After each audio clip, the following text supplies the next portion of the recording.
It's a great pleasure to welcome you to Westminster Abbey on behalf of the Dean and Chapter to this One People Oration for the year 2018. The phrase One People was first coined by the Dean and Chapter in 1965 when, on the 28th of December 1965, they launched a year of One People. And they had a great service here on the 28th of December 1965 when all the ecumenical representatives came. And for the first time, the Roman Catholic Church was represented for the first time since the Reformation by a Monsignor. And there were various Greek Orthodox bishops and Free Church leaders, and the entire royal family came on the 20th of December 1965. And then during the course of the year, incidentally, Ian Trethowan did the television broadcast. It was an amazing, you can still see it, I think. That launched a year where the Abbey focused almost all its attention on the idea of one people, bringing together all sorts of different groups through 1966 largely until Christmas 1966. And ever since then, not every year, but most years, we've had a One People Oration. So this is, of course, now part of Westminster Abbey Institute, which the Dean and Chapter founded in 2013 with the aim of revitalizing, or focusing on anyway, moral and spiritual values within our national life and beyond, especially in public life and service, working with our neighbours around Parliament Square. So the four institutions, the Palace of Westminster, Whitehall, the Supreme Court, and on this side of Parliament Square, the Abbey. So working with them and with others, such as the Metropolitan Police and the London District of the Army. And the Institute, therefore, concerns itself with issues of moral and spiritual courage and the compass of public servants as individuals and also public service institutions. So it's a particular pleasure in this 150th anniversary of the Royal Commonwealth Society to welcome the Secretary-General of the Commonwealth as our One People orator this year.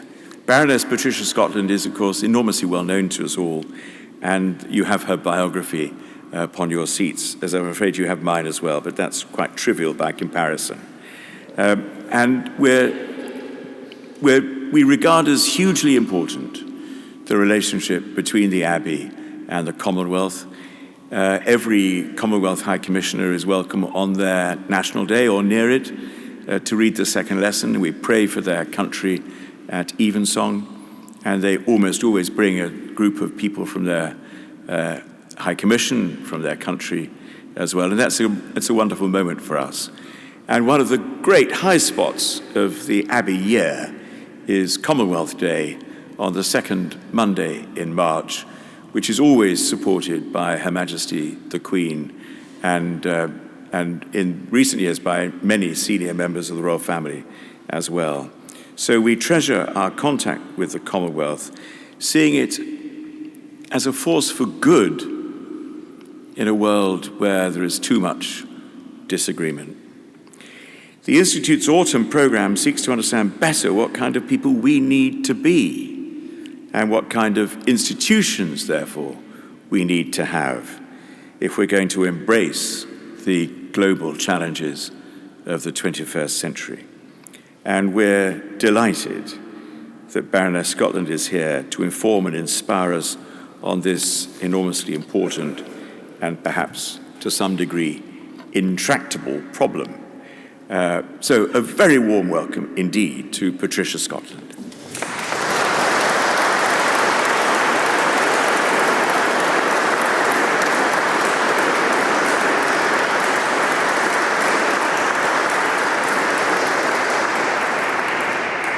Well, firstly, can I thank the Dean for that warm welcome, and indeed all of you for being here. And say what an enormous privilege and pleasure it is for me to have been asked to give this oration. 1966, I think, can be remembered for two things.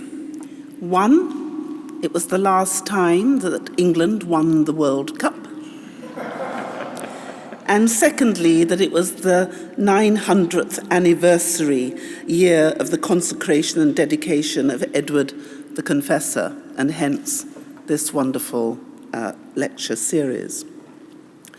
But 65 years ago, at the coronation in 1953, this great abbey, filled to the sound of Psalm 100 in its metrical setting, being sung to a special new arrangement by Vaughan Williams. The opening words of the hymn seem a suitable exhortation with which to open this oration. It was all people that on earth do dwell, sing to the Lord with cheerful voice. And the succeeding lines go on to suggest a suitably positive approach to embracing global challenge, because it said, "Him serve with mirth, his praise forthtell. Come ye before him and rejoice."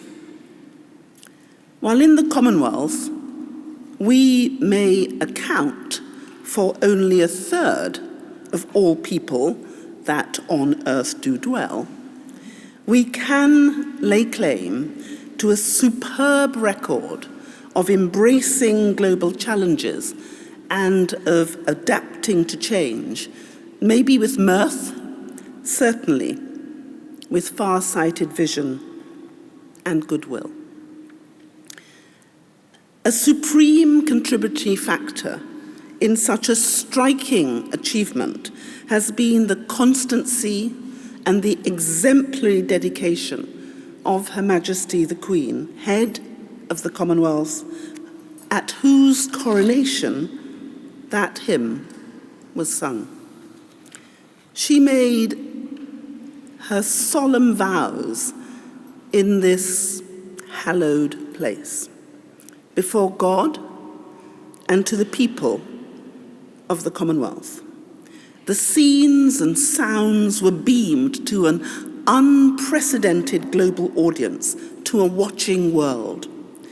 Since then, and under her gracious headship, through 7 decades of technological progress and social transformation, the Commonwealth has steadily grown in scope and in stature. By it, 1/3 of the population of the world are brought into a family relationship which speaks eloquently of both independence and interdependence, of nationhood, yet of supranational sisterhood and brotherhood. Our guiding genius has been to cooperate and belong together in a world that has been changed almost beyond recognition, as we have moved through an era of decolonization and globalization and beyond.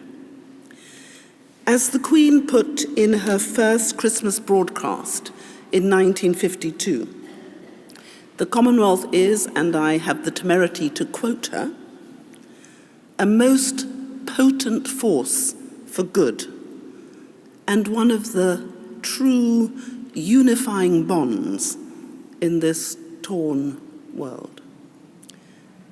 Strikingly, in view of the prevailing attitudes at that time, in her Christmas broadcast from New Zealand in 1953, Her Majesty said, and these were the words, "The Commonwealth bears no resemblance to the empires of the past.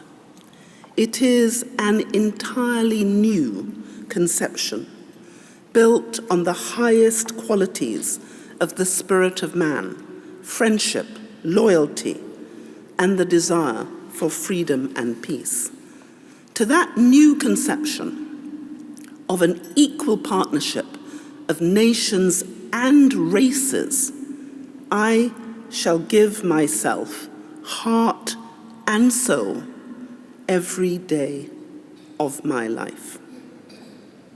An equal partnership of nations and races was a bold, indeed for many, a controversial vision in 1953. And we need constantly to be reminded of the innovative and pioneering nature of what the Commonwealth is and what the Commonwealth does. As periods of migration and greater mobility of populations occurred from the 1960s onwards, both planned and unplanned, the Commonwealth's sense of being one people, a global family, has contributed immensely to the easing tensions which might otherwise have arisen or taken root. This often unacknowledged fact is something for which we should all pause and give thanks. So too for the fact that in the era when countries were achieving independence and defining their nationhood, we were determinedly a Commonwealth of nations and have remained so. We work together where and when and in whatever ways we can, and yet there is no compulsion other than that of abiding by those values and principles which the governments and people of our member nations themselves adopt freely and willingly as the standards to which they themselves aspire, and against which they consent to be measured and to be held accountable by their peers. These values and principles are drawn together in our Commonwealth Charter, signed by Her Majesty on Commonwealth Day 2013, which opens with the words, "We, the people of the Commonwealth." It is a stirring affirmation of unity and common purpose. Its headings and the wordings under them present a roll call of global challenges which we embrace as the Commonwealth and are able in the most remarkable and distinctive way to work on together as nations and collectively. Earlier this year, we marked the 50th anniversary of the assassination of Dr. Martin Luther King Jr. He is honored as a martyr of the 20th century with a statue above the great west door of this building. Martin Luther King famously declared, "I have a dream." In the Commonwealth, we too have dreams. The vision of a common future that is fairer, more prosperous, more sustainable, and more secure. Not unfillable dreams, but realizable dreams, the aspiration and vision of our Commonwealth Charter. And fired by this vision, we work to make those dreams the new reality for each and every one of the 2.4 billion sisters and brothers in the 53 countries of the Commonwealth. And it's important for us to remember that 60% of that 2.4 billion population is under the age of 30. There is another statue just across the road from this building, honouring one of the greatest sons of the Commonwealth, Nelson Mandela. And indeed, earlier this year, a memorial stone bearing his name and the words forgiveness and reconciliation was placed here in the nave of this Abbey church. With sagacity to match his humility, Madiba observed that the anchor of all our dreams, my dreams, he says, and I'll quote him precisely, the anchor of all my dreams is the collective wisdom of mankind as a whole. Collective wisdom is our greatest Commonwealth asset.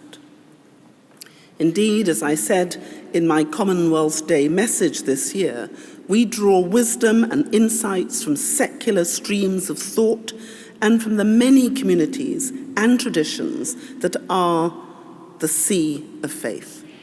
We also draw wisdom and inspiration from business, from youth, from women, and from civil society. And each and all of these tributaries are adding from the glorious diversity of their hinterland to our vast Commonwealth ocean of knowledge and understanding.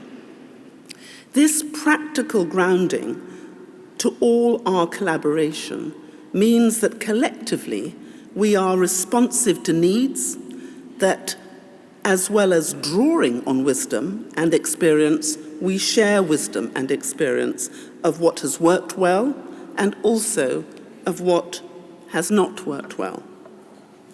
This accelerates progress and helps avoid wasting scarce resources on policies, programs, or projects which are less than optimal. And it's an economy of ideas and action in which all give and all gain. Most valuably, it enables us to scan the horizon from many vantage points and perspectives, alert to emerging threats, and on the lookout for fresh opportunities. And we take counsel together, we plan, we imagine, we innovate. And as a convoy on the high seas or a caravan in the desert, we draw protection from being together, and we guard to make sure that none are left behind.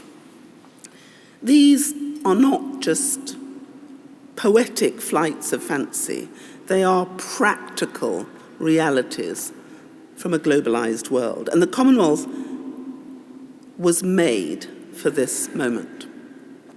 It is indeed, as Her Majesty the Queen has said, the face of the future and the original World Wide Web.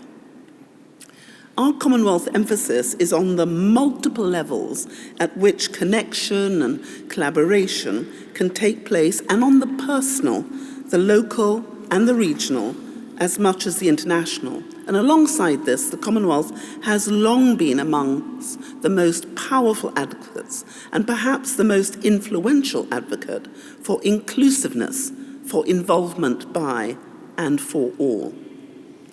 Because no global challenge is truly embraced unless it is embraced broadly and inclusively. So there are perhaps, and there perhaps has never been, a time when the positive dynamic of international connection has been more needed. Whether among the advanced economies of the G20, a quarter of which belong to the Commonwealth, or within the broader and vastly more diverse context of all our Commonwealth members.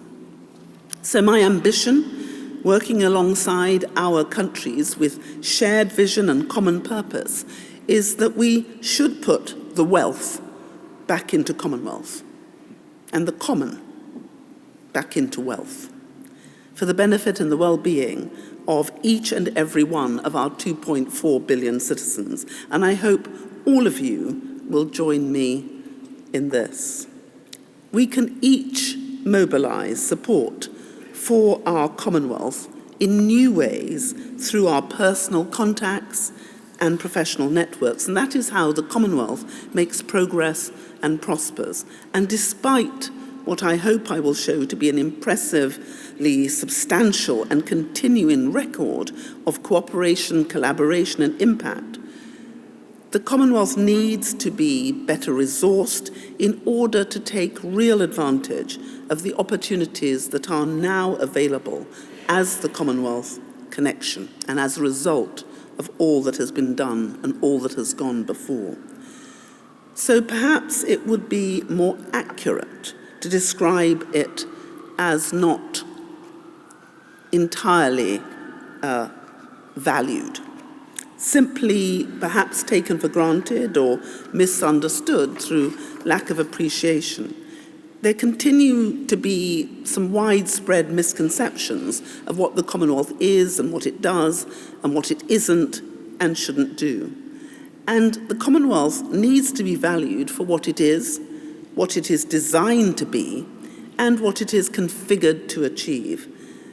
If it had not evolved, I believe it would now be impossible to create. So what is the Commonwealth?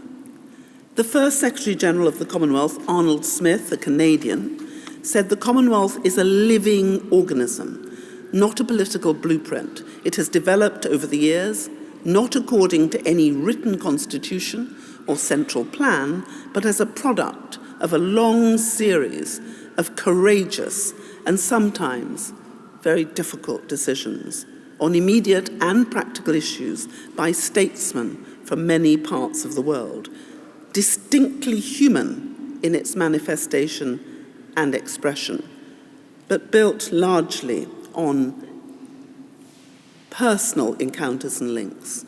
The Commonwealth connection brings us together as one people globally, a family tree writ large, with roots going deep and branches spreading wide. Our Commonwealth understanding is that increasingly local and national challenges are concerns for us all, because they are likely, in one way or another, to have an impact on us all and to affect our common future. Amongst the greatest strength of the Commonwealth is the manner in which networks for collaboration and progress flourish as a result of connections among the individual citizens and institutions of our member states. It was in 1964, at a meeting here in London, that the decision was made to create the role of the Secretary-General of the Commonwealth and a secretariat to serve as a visible symbol of the spirit of cooperation and which animates the Commonwealth. At that same meeting, in a visionary and pioneering move, first suggested by President Kwame Nkrumah, I should tell you, I've flown in and I'm a bit tired, so I hope you'll forgive me, of the Commonwealth Foundation was established alongside the Secretariat. It was given the mandate of encouraging the growth of Commonwealth-wide professional associations in order to cultivate and to nurture stronger links amongst the people of member countries and to deepen the distinctive character of the Commonwealth as a community of peoples as much as of governments. And that was an extraordinary thing, because the Commonwealth civil society extends far beyond the formally accredited Commonwealth organisations. It embraces the thousands of groups and associations and networks that connect people in and among our member countries. And the intergovernmental institutions and processes of the Commonwealth accorded ready access and involvement to civil society long before this became more generally accepted at high-level meetings. And the result is that still, today, collaboration between governmental structures and the voluntary sector is far stronger and more integrated within the Commonwealth than is the case with many other international organisations. An example of the influence and the very significant contribution made by Commonwealth organisations is the process by which our Commonwealth Latimer House principles on the separation of powers came into being. The original proposal emanated from a small, informal ginger group of experts involved with Commonwealth organisations. Their ideas were taken up and developed more widely, including within the Commonwealth Secretariat. Ministerial buy-in then led to adoption of the principles by the Commonwealth heads of government. And this progression shows how, working together, we can build swiftly and productively on Commonwealth connection at multiple levels, often starting with the voluntary sector and in the voluntary sector. But most importantly, it demonstrates how Commonwealth convening power leads to global impact. And there are many, many other examples. Members of the Commonwealth Journalists Association and the Commonwealth Press Union Media Trust, together with representatives of other Commonwealth organisations, are currently working to develop a Commonwealth declaration on the media and good governance. This would augment existing commitments and mechanisms and the Latimer House principles themselves, which speak of government's accountability being promoted by an independent and vibrant media, which is protected by the law in its freedom to report and comment upon public affairs. This is of particular contemporary importance, with the safety of journalists and campaigning social media activists is increasingly threatened and compromised. And codified values and principles are important tools for upholding freedoms and liberties in our member countries. I recently convened the 53rd meeting of the Commonwealth Ministerial Action Group, CMAG, as it's known, which was set up in 1995 by Commonwealth heads of government to deal with persistent and serious violators of the Commonwealth's shared principles. Since then, its mandate has been progressively strengthened by heads of government, and among the 8 circumstances that would trigger the group's interest and potential engagement with members' countries are the systemic denial of political space, such as through detention of political leaders or restriction of freedom of association, assembly, or expression, and significant restrictions on the media or civil society. Freedom of belief, with respect and understanding, is another pressing contemporary global challenge. And we have recently launched a new collaborative project called Faith in the Commonwealth. It is designed to promote social cohesion and deliver improved cross-cultural understanding and respect for diversity for those who wish to practice a religion and for those of no religious belief. Faith in the Commonwealth can help to transform communities in Commonwealth countries, and by doing so, deliver change both locally and globally, because within our kaleidoscopic diversity, we are able to find unity of purpose. We do this by overcoming the divisions of the past and by finding common ground on which we build on the good of positive inheritances we share. And the Commonwealth came to maturity in the form we know it today during the period of struggles for self-determination, and when independence was being achieved by many of our nations.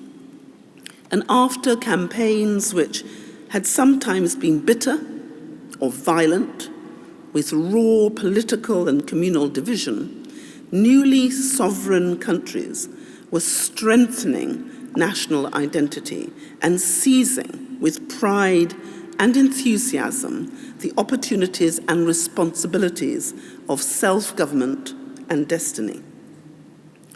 This etched on our Commonwealth consciousness the importance of reconciliation and respect as preconditions for inclusiveness.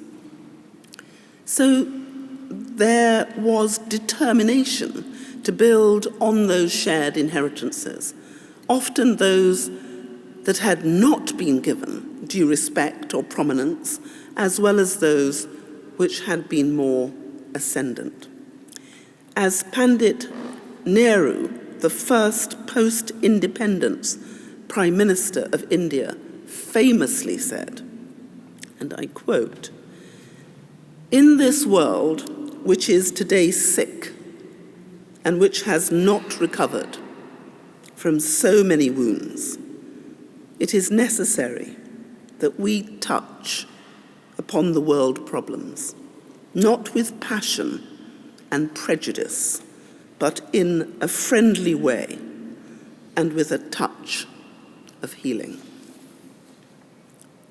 The Commonwealth still brings that salve, that touch of healing to the world today. Earlier this year, I attended the Commonwealth Games in Australia. Many of you will have watched the great spectacle of sport on television. Some perhaps even have been there in person. There was a very important innovation at the Gold Coast 2018. These were the first Commonwealth Games to have a reconciliation action plan. It is based on respect, relationships, and opportunities, and is a direct result of the commitment to deliver legacy outcomes for Aboriginal and Torres Strait Islander peoples, the indigenous inhabitants of Australia and traditional custodians of the land. It was also the first Commonwealth Games to have equal contributors from men and from women, so equality at the heart. Reconciliation, respect, and relationships are all important factors in building trust and integrity. It takes a long time to build trust, yet it can be lost very quickly and then only painstakingly restored. Whether in sport, in the corporate world, in the professions, or in politics, we still see damaging examples of integrity being compromised, which impedes accountability and undermines open and honest governance. This is injurious to progress, it destroys confidence, and is inimical to our mutually supportive Commonwealth values of democracy and development. And while I was in Australia, I also participated in the Commonwealth Sports Ministers' meeting and spoke to the Commonwealth Games Federation General Assembly. And at those gatherings and in wider discussion and around the Commonwealth Games, there was a great deal of discussion on building integrity in sport. It's a hot topic, a global challenge. And the Commonwealth not only encourages engagement on such issues, it offers the means and the mechanisms for cooperation and involvement. And these respond to need and draw on experience in an extraordinarily broad range of contexts and deliver coordinated practical action to which all may give and from which all may gain. For it is by lighting one candle after another that the darkness can be overcome, and through the solidarity of support and mutual encouragement that the weak are made stronger, the left behind catch up, and the vulnerable build resilience. Our Commonwealth approach is for all voices to be heard, and for all to have a seat at the table, the smaller or weaker, and those who so often are more severely affected by global crises, together and equally with the stronger and more resilient. Woven deeply into the fabric of the important global contributions to progress that have been made possible through our collaboration and conversation is the way in which Commonwealth meetings are conducted. Trust and goodwill are strengthened by our practice of making decisions by consensus, not by vote. This is a significant matter for the Commonwealth, as it is distinctive. National delegations do not arrive at Commonwealth ministerial meetings already having fixed an immovable position or deciding that they will simply vote or against a position. There are no votes. There is give and take. Ministers and heads of delegations and their officials have to listen carefully to the contributions of all. They have to accept the validity of positions other than their own, and they have to be ready to explain to others why they hold a particular view and present it in ways which will appeal to the countries from other regional settings and varying stages of economic and social development. Ground nearly always has to be given, and concessions by others are graciously accepted.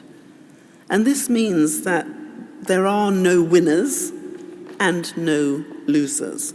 Outcomes and agreement are all owned by all. And as a result, they are broadly applicable and inclusive. We reach decisions by consensus and find collective Commonwealth solutions in order to embrace global challenges.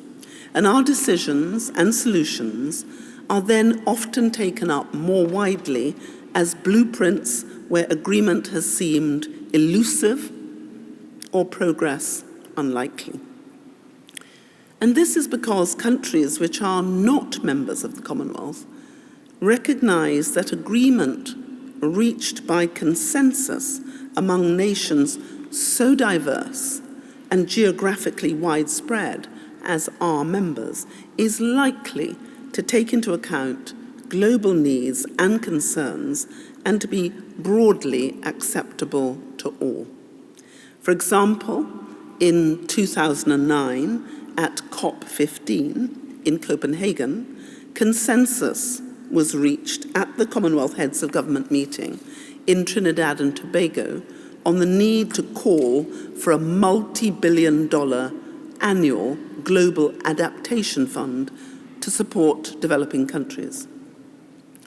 This set the terms for the debate at the Climate Change Conference, and the fund became one of the notable successes to emerge from Copenhagen when developed countries agreed to deliver $30 billion in fast start financing.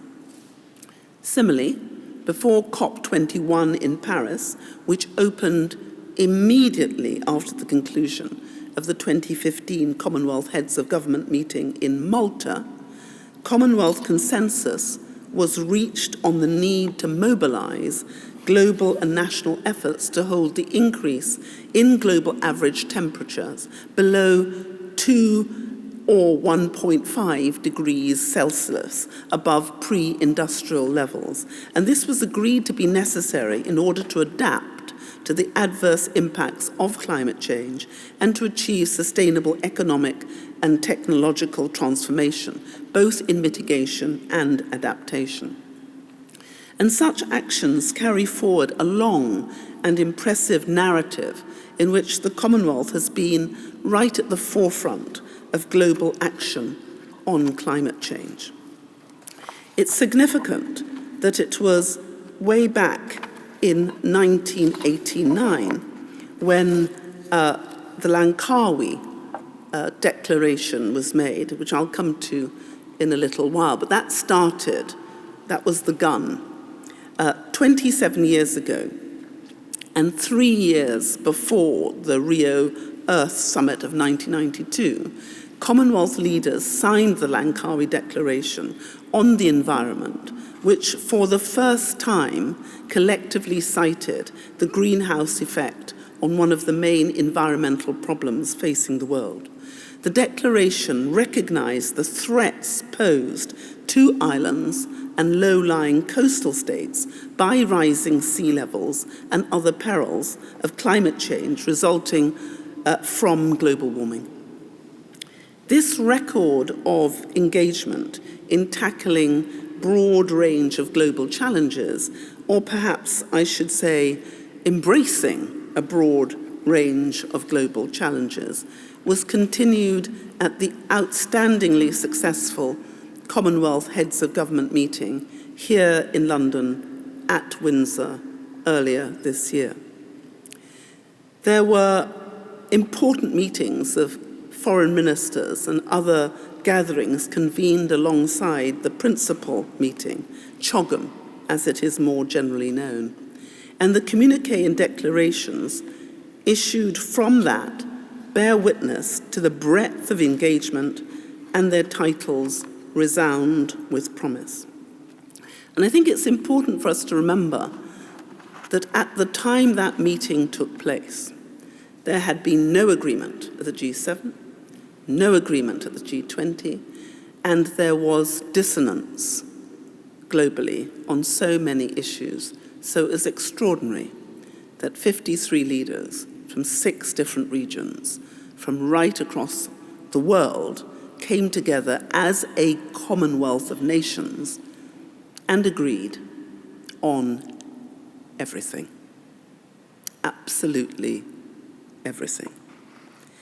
And that Commonwealth Heads of Government meeting statement in September 2018, and also the Commonwealth Heads of Government meeting communiqué entitled Towards a Common Future, brought about many things.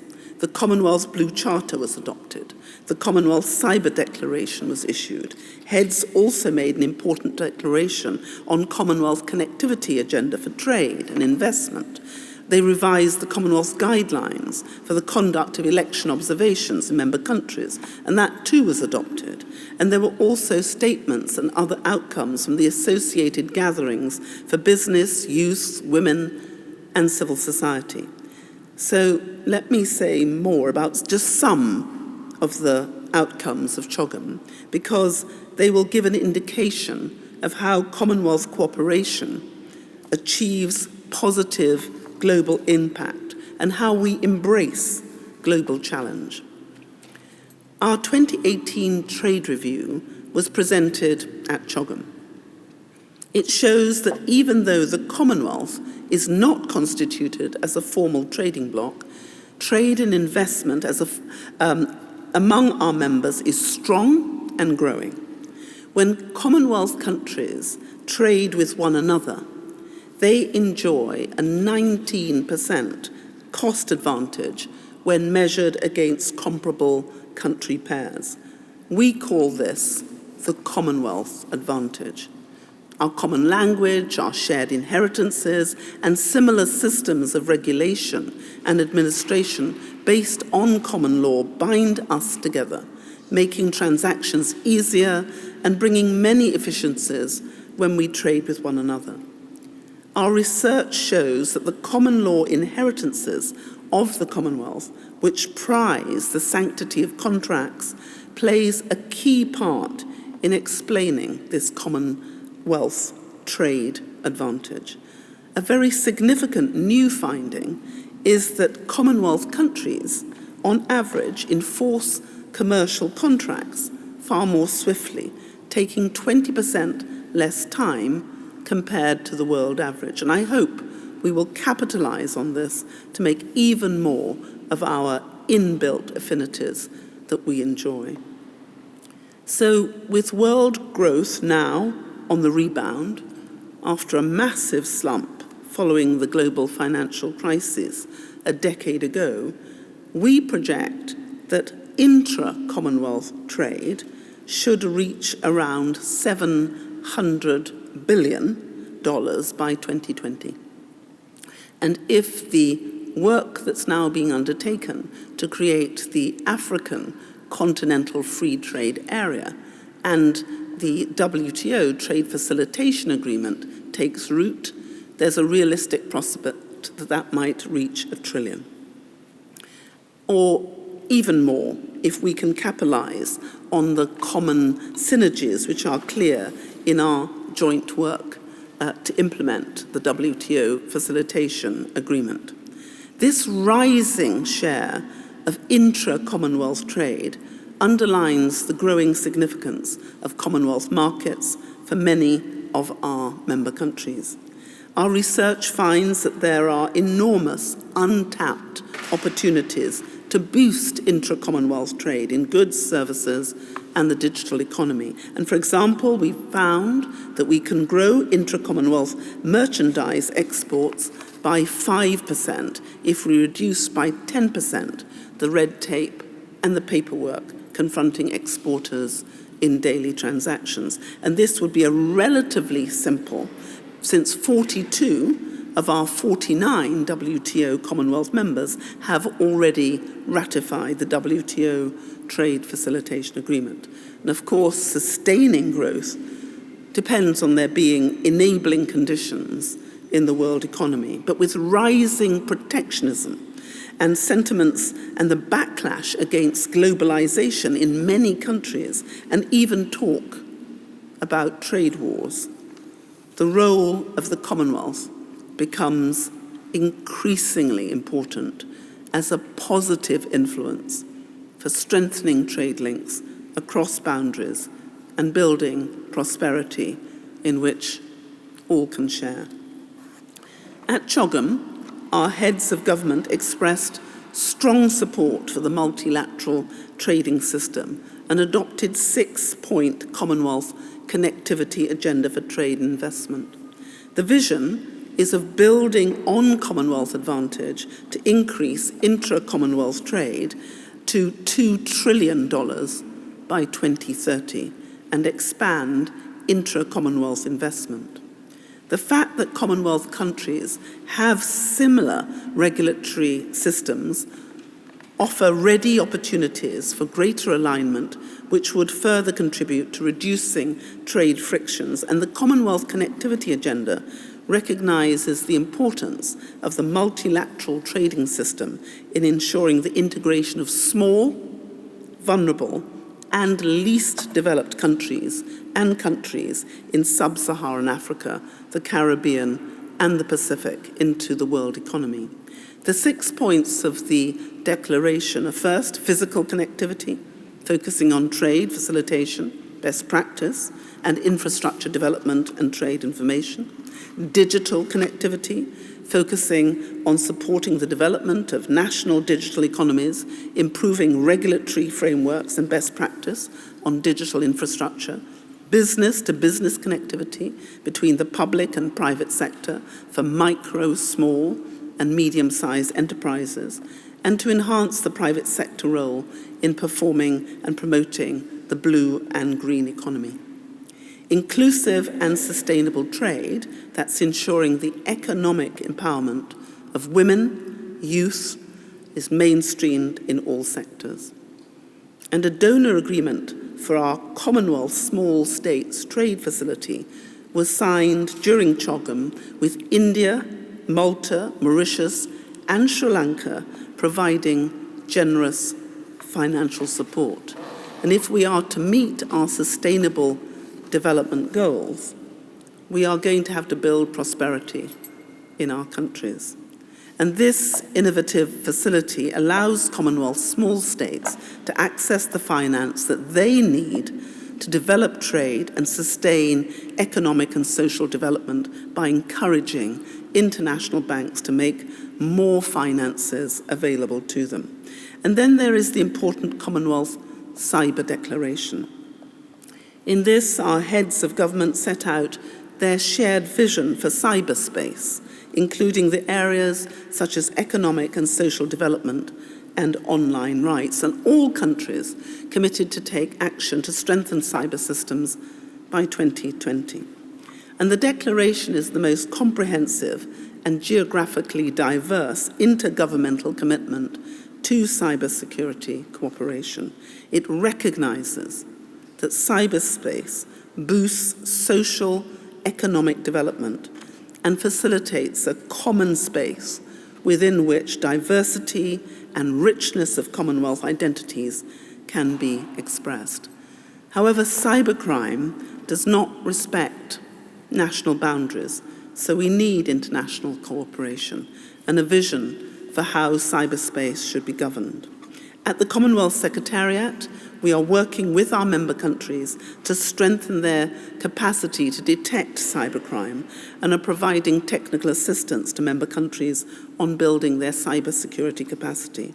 And this, we hope, will really enhance the incident response capabilities and promote trust in cyberspace. But responding to another very pressing challenge, the heads of government agreed on a bold, coordinated push to protect the oceans from the effects of climate change, pollution, and overfishing. 31 of our 53 member states are small.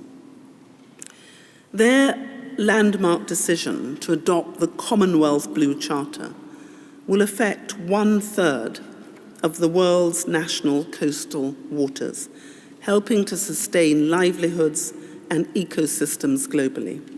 This builds on overwhelming support from member states at the UN Oceans Conference in New York last year, when I proposed it as a collaborative Commonwealth approach to action on ocean governance and conservation. It carries forward very powerfully the existing commitment in the Charter of the Commonwealth to ensure fair, equitable, inclusive, and sustainable approach is taken to ocean development and protection. But it also demonstrated how swiftly the Commonwealth can work, because the idea came up in June and 53 countries agreed it in April. I think it's probably the fastest international instrument there has almost ever been. So countries are stepping forward right now, and they stepped forward during CHOGM to lead on the priority action areas on the Blue Charter. Australia, Belize, and Mauritius will spearhead the protection and restoration of coral reefs. Fiji will champion climate change action for the oceans, including blue carbon sequestration by coastal vegetation and development of resilient low-carbon coastal cities. The United Kingdom and Vanuatu will lead on tackling ocean plastics, supported by the 60 million UK commitment to a Commonwealth Clean Ocean Alliance. Sri Lanka will initiate collaboration on mangrove restoration, and Cyprus will offer its experience and expertise on the sustainable development of aquaculture, and Kenya will pioneer the development of blue economic growth. And further action groups are likely to focus on topics such as maritime security, offshore emergency and response aquaculture.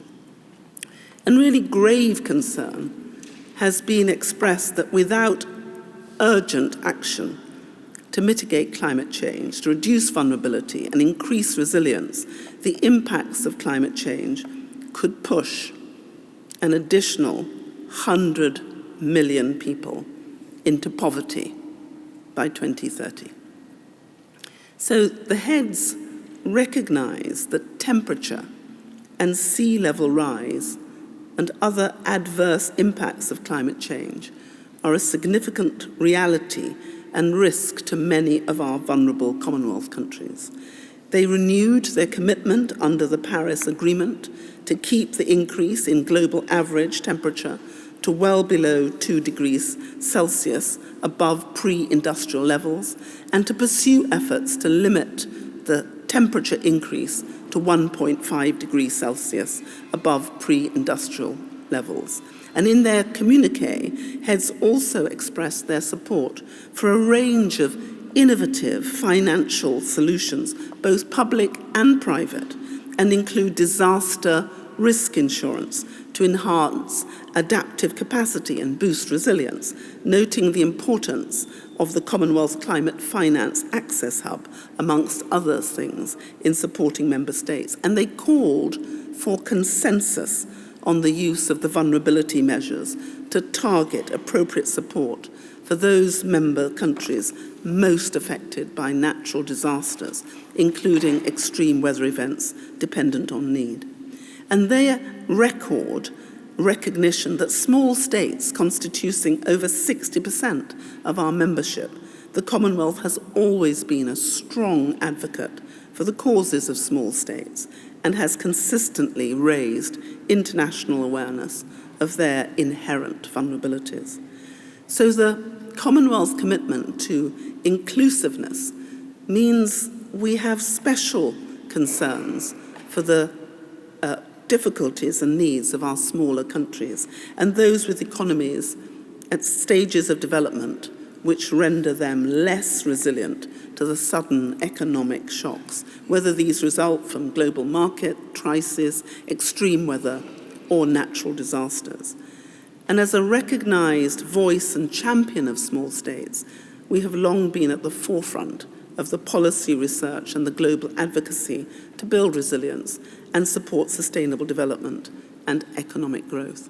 And we've all seen the reality. What happened last year was breathtakingly painful.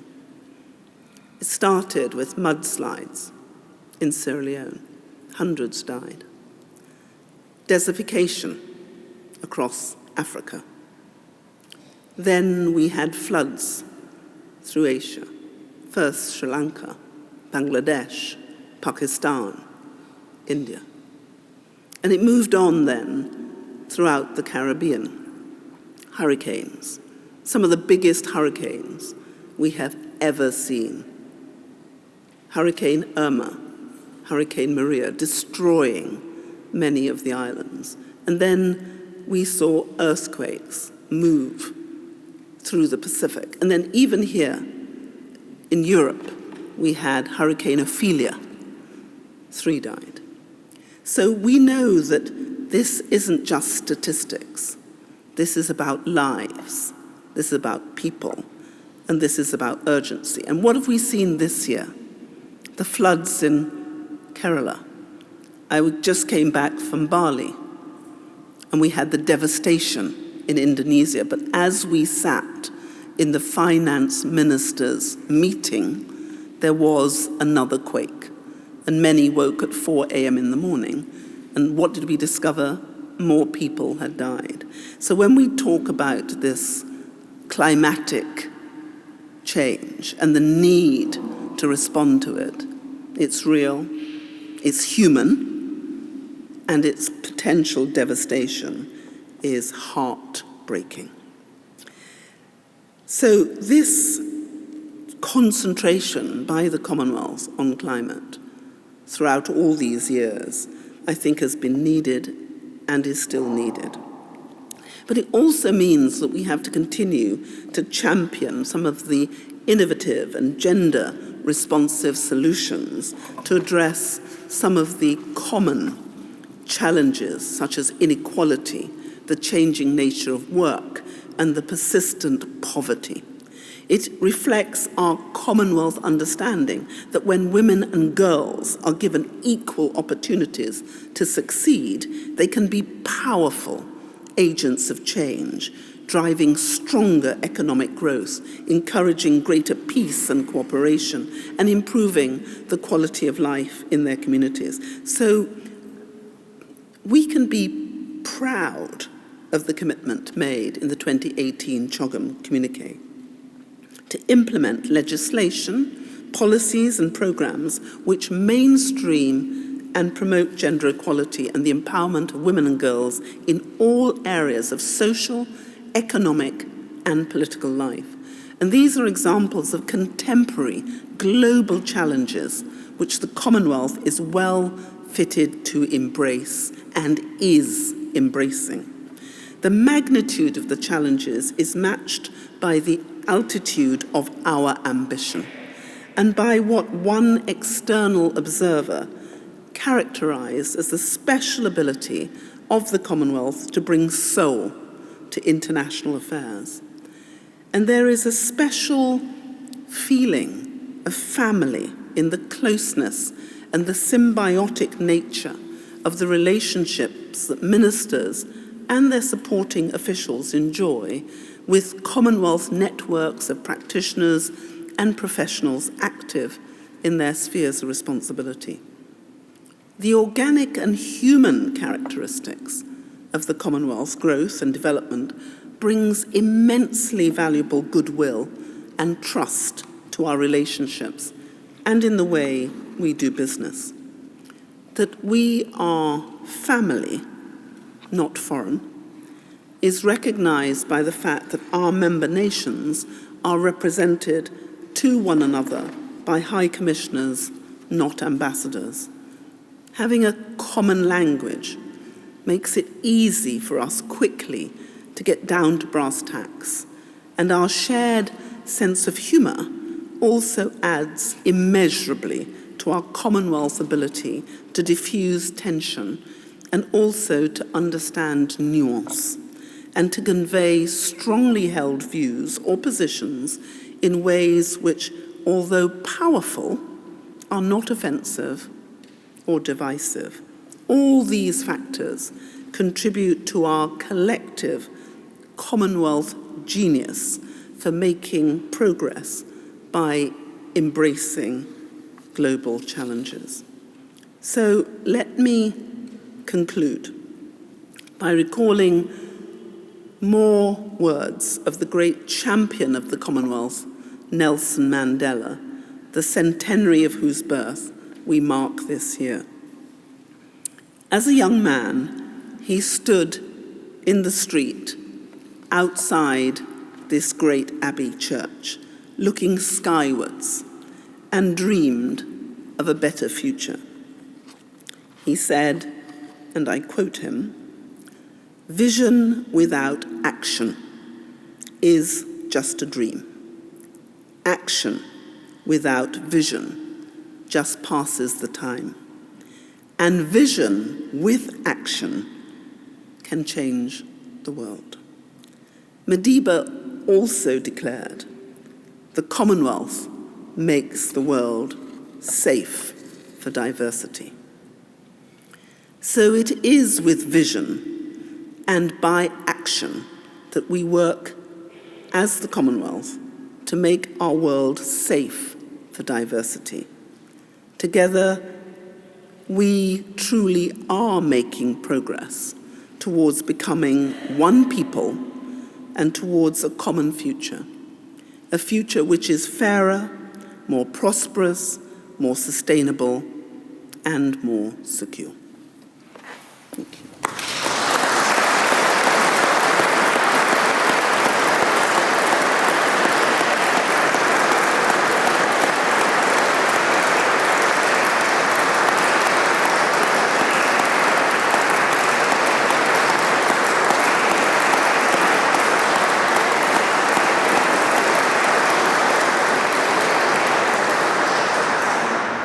Thank you enormously for such a wide-ranging and very detailed prospectus.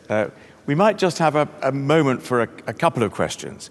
I'm myself wondering whether we think that the richer nations are as committed to the Commonwealth as the poorer nations.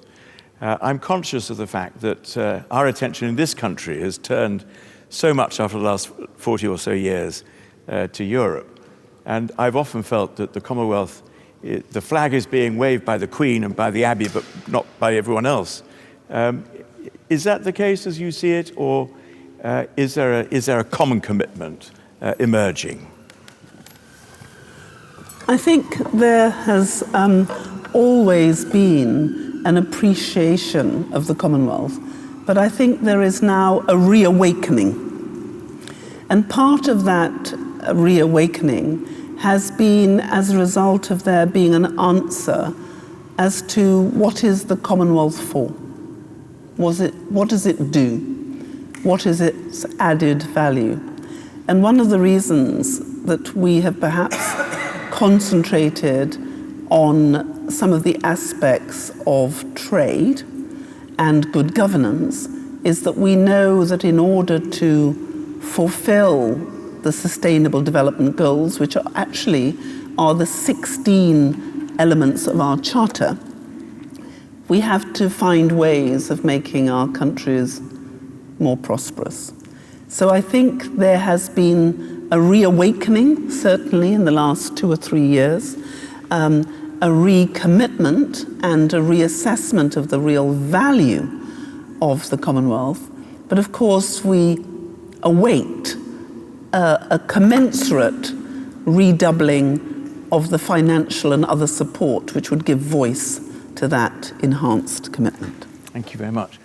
Now, there are some microphones around, I think. So if we've got 1 or 2 questions before we finish. Good evening. My name is Amir Singh Pasrich. I'm from New Delhi. I'm particularly delighted with your words about climate change. And Baroness Scotland, I think we're very blessed to have you at the head of the Commonwealth for the reason that there's a fusion of law and Commonwealth values, which is difficult to unite. My question relates to exactly that.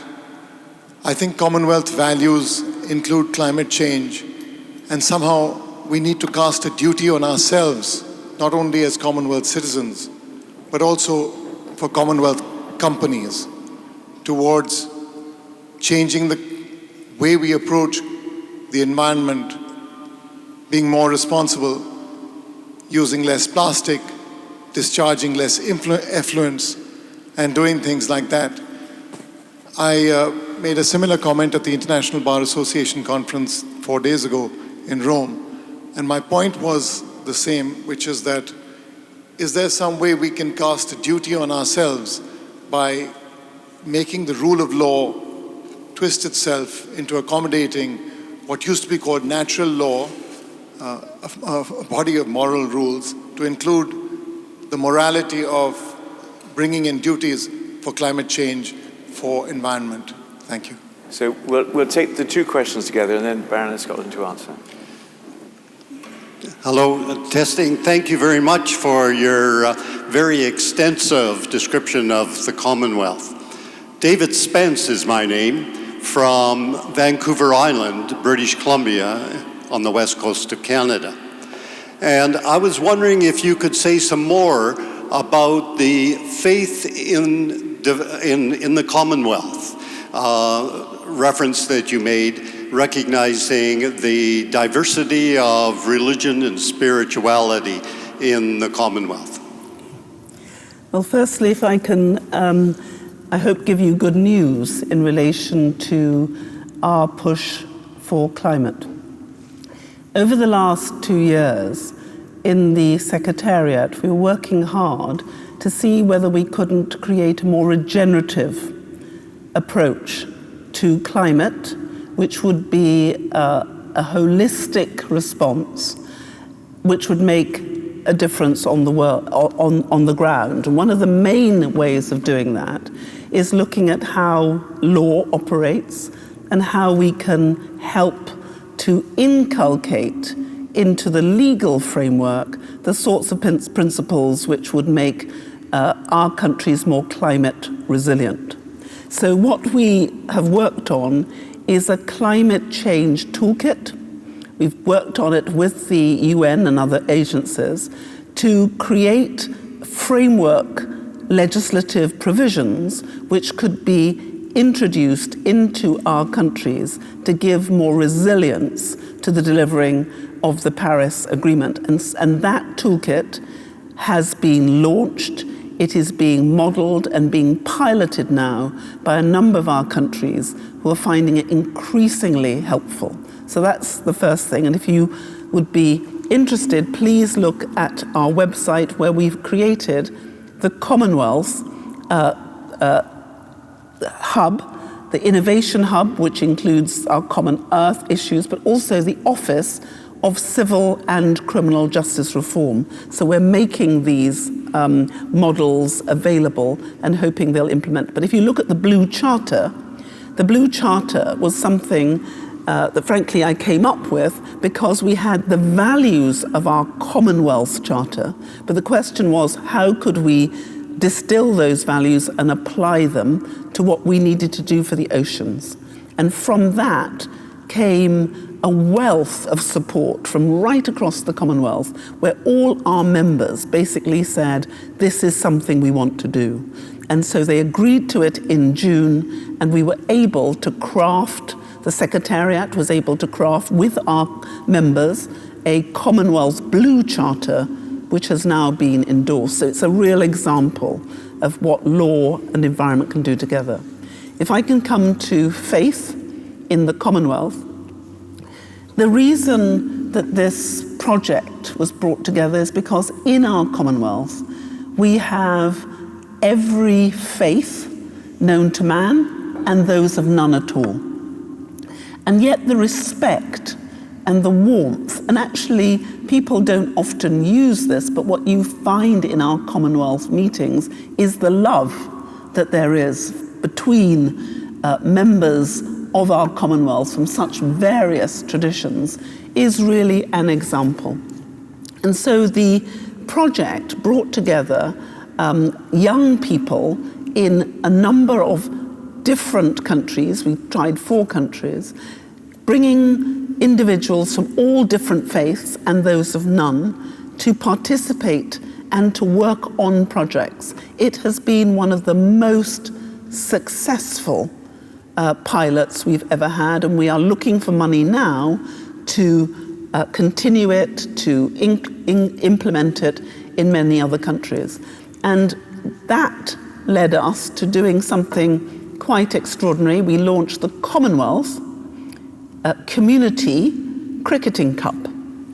And the first people to play the match was the Pope's 11, the Vatican 11, who played with the Archbishop's 11 against a Commonwealth multi-religious team and those of none. We had everyone. We had Buddhists, Jains, Sikhs, Jewish people. We had, in fact, there was absolutely every religion in our country, and certainly in our Commonwealth that we could find. And we had an atheist. And at the end of the match, he said maybe he was an agnostic. Thank you very much. Well, I think we'll finish now. I just say that not everyone knows that the Pope has his own cricket team, but it's a marvellous thing. And almost all of them, apart from one captain who comes from Northumberland and works in Rome as a priest, most of them, I think, come from South Asia. So they're actually, it's all Commonwealth anyway, really, which is, of course, marvellous. Thank you enormously for your lecture and for your response to a couple of questions.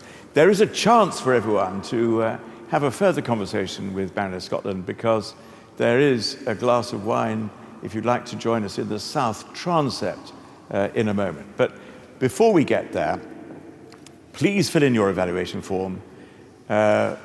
Please sign up to stay in connection. Please buy a book on your way out. I think that's it, Claire. And it's lovely to see you all. Thank you very much indeed. Thank you.